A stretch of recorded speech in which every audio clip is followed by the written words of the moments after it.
Hello friend, स्वागत है आपका हमारे इस यूट्यूब चैनल में।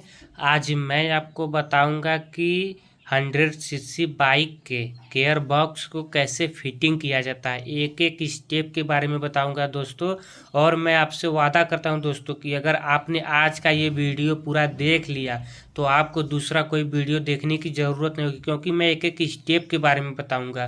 तो वीडियो को पूरा अंत तक ज़रूर देखना होगा। अगर वीडियो अच्छा लगे तो चैनल को सब्सक्राइब जरूर करना। दोस्तों, ये गियर बॉक्स है स्प्लेंडर प्लस बाइक का। ये Splendor plus, CD Deluxe, HF Deluxe, Splendor iSmart, Hero की लमसम जो भी 100 सीसी की बाइक होती है, इन सभी का सेटिंग ऐसे ही किया जाता है। तो चलिए शुरू करते हैं। सबसे पहले जब भी हम इंजन को ओपन करेंगे तो ये हमारा इतना पार्ट्स बाहर निकल आता है। ये देख सकते हैं, इतना पार्ट्स बाहर निकल आता है और इसके आगे नहीं निकलेगा दोस्तों, इतना लॉक रहता है। जब भी आप इंजन को ओपन करोगे तो ये इतना पार्ट्स हमारा बाहर निकल जाता है। और बहुत से मिस्त्री भाई कंफ्यूज हो जाते हैं, जो अभी नए हैं, जिनको अभी जानकारी नहीं, वो कंफ्यूज हो जाते हैं कि इसको आखिर हम कैसे सेट करें। तो चलिए आपको बताते हैं। सबसे पहले मैं बता दूं कि इनको क्या बोलते हैं। इसको हम बोलते हैं आउटपुट शाफ्ट, जो कि इंजन के बाहर आता है, जिसमें हमारे चैन स्पॉकेट वाला अगला स्पॉकेट लगता है, तो इसको हम आउटपुट शाफ्ट बोलते हैं। और ये इंजन के अंदर रहता है तो इसको हम इनपुट शाफ्ट बोलते हैं। तो इस दोनों के बारे में आपको पता चल गया। अब सबसे पहले आपको बता दें कि ये इसके आगे नहीं निकलेगा, क्योंकि यहाँ पे लॉक लगा होता है। तो ये इनपुट शाफ्ट को फिटिंग करना एकदम सिंपल तरीका है दोस्तों, इससे आगे नहीं निकलेगा। अब इसके यहाँ पे देख सकते हैं, यहाँ पे लॉक लगा हुआ है। तो अब इसके बाद हमें यहाँ पे एक वाशर को लगाना होगा। ये देख सकते हैं दोस्तों, यहाँ पे आपको 3 वाशर देखने को मिलेंगे। यहाँ पे आपको 3 वाशर देखने को मिलेंगे। तो ये देख सकते हैं, 2 बड़ा वाशर है और एक छोटा वाशर है। तो अगर ये दोनों बड़ा वाशर को हम इसमें लगाएंगे तो ये बिल्कुल नहीं लगेगा, क्योंकि ये आउटपुट शाफ्ट का है। तो इसमें ये छोटा वाला लगेगा। तो इस छोटे वाले वाशर को हम इसमें कुछ इस तरीके से लगाएंगे, एक लॉक, उसके बाद वाशर। अब इसके बाद इसमें से आप कन्फ्यूज होगी इसमें से हमें कौन सा लगाना चाहिए। तो सबसे पहले मैं आपको बता दूं कि ये जो आउटपुट शाफ्ट है, इसका कोई भी सामान इसमें नहीं लगेगा और इसका भी कोई भी सामान इसमें नहीं लगेगा। तो इस चीज़ को आप ध्यान रखना दोस्तों। तो इसमें वाशर लगाने के बाद अब देखिए, इसको भी लगाएंगे तो ये नहीं लगेगा, ये बहुत ज़्यादा हिलेगा। कोई भी आप लगा के देख लीजिएगा दोस्तों, ये नहीं बैठेगा। इसको भी लगा के देख लेते हैं। तो ये जो देख सकते हैं, ये गड्ढे टाइप से बना हुआ है। इसमें आपको 6 गड्ढे देखने को मिलेंगे, 1 2 3 4 5 6। तो इसको भी आप कंफ्यूज हो जाओगे कि इस तरीके से लगाएं कि इस तरीके से। अगर आप इसको इस तरीके से लगाएंगे दोस्तों तो ये गियर इसमें नहीं फंसेगा। तो ये देख सकते हैं, ये तीथ बना हुआ है। तो इसको हमें नीचे की तरफ लगाना होगा कुछ इस तरीके से। इसको लगाने के बाद ये देखिए, गियर अच्छे तरीके से काम कर रहा है। तो एक चीज़ आपको ज़रूर चेक करना चाहिए कि लॉक लगा होता है। इसके बाद हमें एक वाशर, फिर उसके बाद इस टीथ को लगाएंगे। ये हमारा इनपुट शाफ्ट फिटिंग हो चुका है। अब इसके बाद हम बताएंगे कि आउटपुट शाफ्ट कैसे फिटिंग होता है। तो इसको फिटिंग करने के लिए ये देख सकते हैं दोस्तों, यहाँ पे लॉक लगा हुआ है। तो मैंने आपको पहले ही बताया था कि लॉक के बाद वाशर रहता है। तो यहाँ पे लॉक लगा हुआ है, तो इसके बाद हमें इस वाशर को इसमें कुछ इस तरीके से लगाना होगा।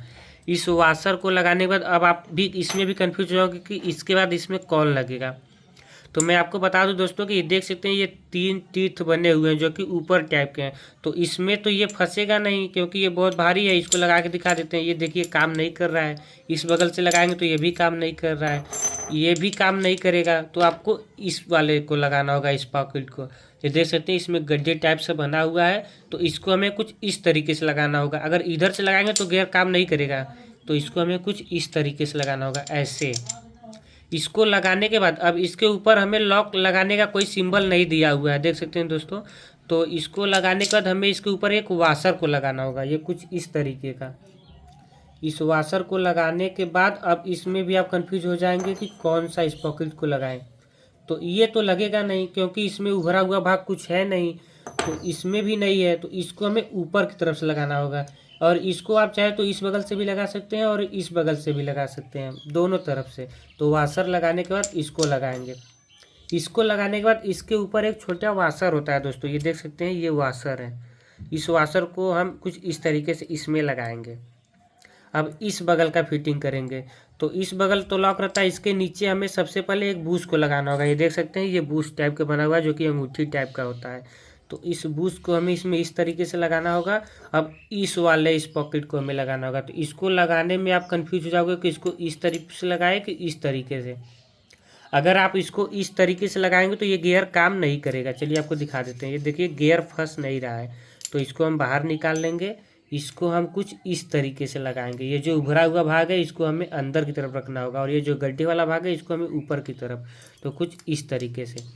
अब देख सकते हैं ये गियर अच्छे तरीके से वर्क कर रहा है। तो ये हमारा इनपुट शाफ्ट और आउटपुट शाफ्ट दोनों अच्छे तरीके से फिट हो चुका है। इसको फिटिंग करने के बाद आपको एक वाशर और बचता है। तो इस वाशर को हमें इसके नीचे लगाना होगा।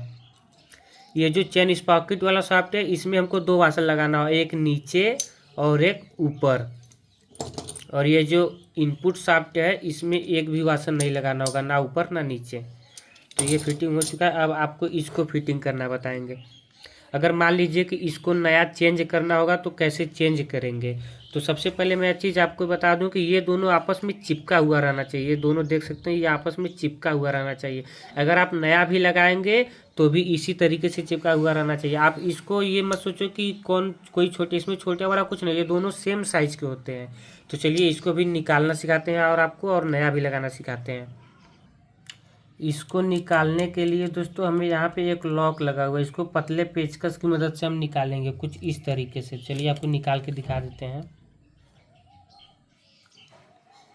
ये देख सकते हैं ये एकदम आसानी से निकल चुका है। इसको निकालने के बाद अब इसके अंदर एक पिन लगा हुआ है। तो इस पिन को हम कुछ इस तरीके से निकालेंगे। इसको नीचे की तरफ ठोकेंगे ये पिन निकल जाएगा। ये देख सकते हैं ये पिन निकल चुका है बाहर। अब इसको हम बाहर खींचेंगे ये एकदम आसानी से निकल जाएगा। तो सेम इसी तरीके से इस वाले को भी हम निकाल लेंगे। दोस्तों मैं आप लोगों के लिए इतनी मेहनत से वीडियो बनाता हूँ। अगर वीडियो अच्छा लगे तो चैनल को सब्सक्राइब जरूर करना। ये देख सकते हैं ये पिन भी बाहर आ चुका है। अब मान लीजिए कि हमें दोनों को नया लगाना है। तो दोनों मान लीजिए इस तरीके से नया आएगा तो आप इसमें कंफ्यूज हो जाएंगे। मैंने आपको पहले ही बताया था कि ये दोनों आपस में चिपका हुआ रहना चाहिए। आप इसको इस तरीके से नहीं लगा सकते हैं और ना ही इस तरीके से लगा सकते हैं।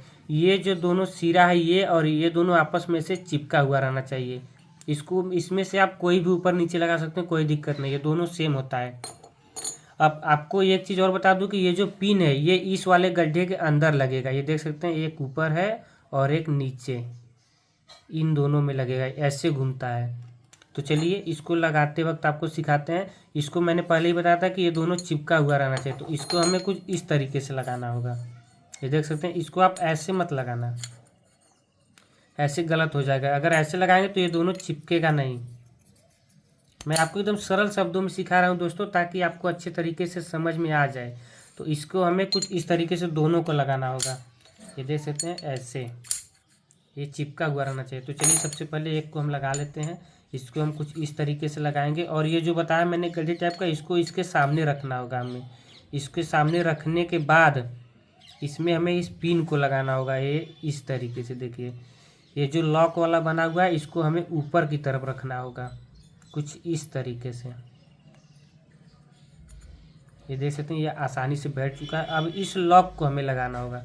इस लॉक को लगाने के लिए दोस्तों ये देख सकते हैं दोस्तों, अब इस लॉक को भी लगाना सिखाते हैं आपको। इसको हमें कुछ इस तरीके से लगाना होगा। ये जो मुड़ा हुआ भाग है इसको हमें इस बगल रखना होगा कुछ इस तरीके से। चलिए आपको लगा के दिखा देते हैं।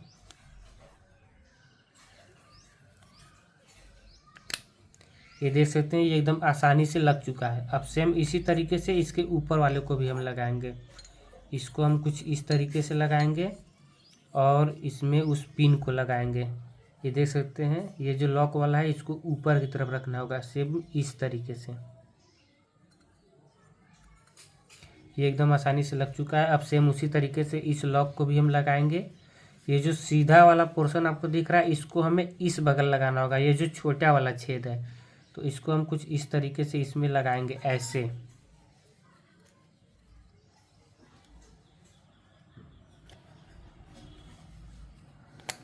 ये देख सकते हैं दोस्तों एकदम आसानी से लॉक हो चुका है। अब ये पिन बाहर नहीं आएगा। तो इतना फिटिंग होने के बाद दोस्तों सबसे पहले इस देख सकते हैं ये दोनों आपस में चिपक रहा है। अब आप इसमें भी कंफ्यूज हो जाते हैं कि ये वाला सॉफ्ट इसमें लगेगा कि ये वाला।